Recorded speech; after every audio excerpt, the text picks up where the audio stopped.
नमस्कार। Learn to story में आपका स्वागत है। आज हम जानेंगे कुंभ मेला का इतिहास। कुंभ मेले का इतिहास कम से कम 850 साल पुराना है। माना जाता है कि आदि शंकराचार्य ने इसकी शुरुआत की थी, लेकिन कुछ कथाओं के अनुसार कुंभ की शुरुआत समुद्र मंथन के आदिकाल से हो गई थी। शास्त्रों में बताया गया है कि पृथ्वी का एक वर्ष देवताओं का दिन होता है, इसलिए हर 12 वर्ष पर एक स्थान पर पुनः कुंभ का आयोजन होता है। देवताओं का 12 वर्ष पृथ्वी लोक के 144 वर्ष के बाद आता है। ऐसी मान्यता है कि 144 वर्ष के बाद स्वर्ग में भी कुंभ का आयोजन होता है, इसलिए उस वर्ष पृथ्वी पर महाकुंभ का आयोजन होता है। महाकुंभ के लिए निर्धारित स्थान प्रयाग को माना गया है। कहते हैं कुंभ मेले का कहानी समुद्र मंथन से जुड़ी है।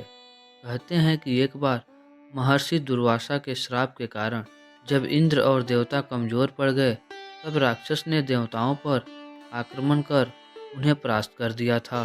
सब देवता मिलकर भगवान विष्णु के पास पहुँचे और उन्हें पूरी बात बताई थी।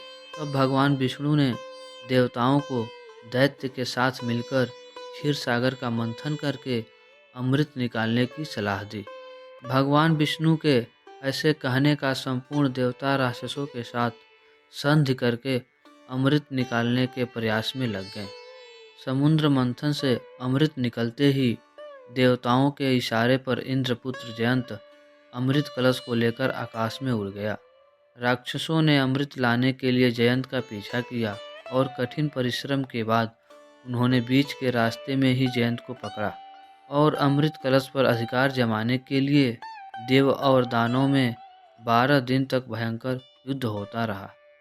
मंथन में निकले अमृत का कलश हरिद्वार, प्रयागराज, उज्जैन और नासिक के स्थानों पर ही गिरा था।